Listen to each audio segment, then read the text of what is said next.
Iran যুদ্ধের শুরু থেকেই দেশটির নেতৃত্ব পরিবর্তনের কথা বলে আসছিলেন ডোনাল্ড ট্রাম্প ও নেতানিয়াহু। তবে পরিবর্তনের পর কার হাতে যাবে ইরানের ক্ষমতা তা নিয়ে কোনো স্পষ্ট নির্দেশনা পাওয়া যায়নি কোনো পক্ষ থেকেই। সম্প্রতি মার্কিন সংবাদ মাধ্যম নিউ ইয়র্ক টাইমসের এক প্রতিবেদনে উঠে আসে এই সংক্রান্ত একটি বিস্ফোরক তথ্য। তাতে দেখা যায় কট্টর ইসরায়েল বিরোধী এক সাবেক প্রেসিডেন্টকে ঘিরেই এই নেতৃত্ব পরিবর্তনের অভিযান শুরু করে যুক্তরাষ্ট্র ও ইসরায়েল।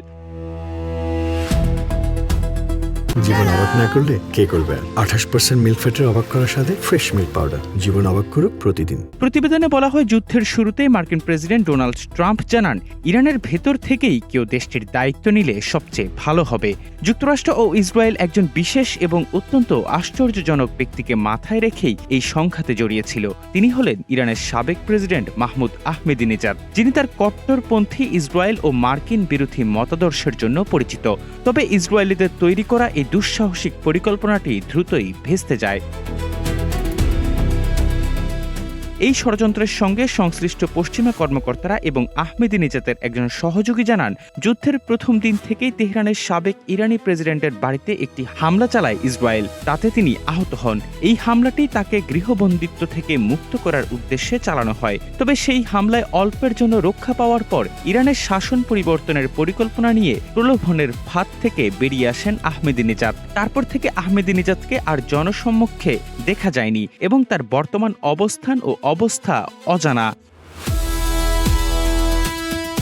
2005 থেকে 2013 সাল পর্যন্ত প্রেসিডেন্ট থাকাকালীন আহমেদিনেজাদ ইসরায়েলকে মানচিত্র থেকে মুছে ফেলার হুমকির জন্য পরিচিত ছিলেন। তিনি ইরানের পারমাণবিক কর্মসূচির একজন শক্তিশালী সমর্থক, যুক্তরাষ্ট্রের একজন কট্টর সমালোচক এবং অভ্যন্তরীণ ভিন্নমতের উপর সহিংস দমন-পীড়নের জন্য পরিচিত। যদিও সম্প্রতি ইরানের শাসক গোষ্ঠীর সঙ্গে তার মতবিরোধের কারণে যুদ্ধের আগ পর্যন্ত তিনি গৃহবন্দী অবস্থায় ছিলেন।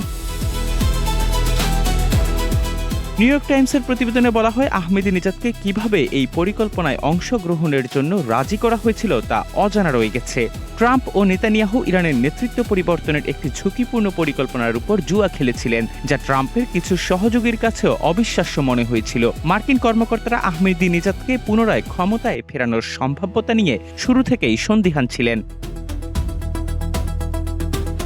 ট্রাম্প মূলত ভেনেজুয়েলার প্রেসিডেন্ট নিকোলাস মাদুরোকে গ্রেপ্তার ও দেশটির অন্তর্বর্তীকালীন প্রেসিডেন্টের হোয়াইট হাউসের সঙ্গে কাজ করার ইচ্ছার পর এমন পরিকল্পনা করেন। মার্কিন প্রেসিডেন্ট মনে করেছিলেন ইরানের ক্ষেত্রেও একই পদ্ধতি কাজ করতে পারে।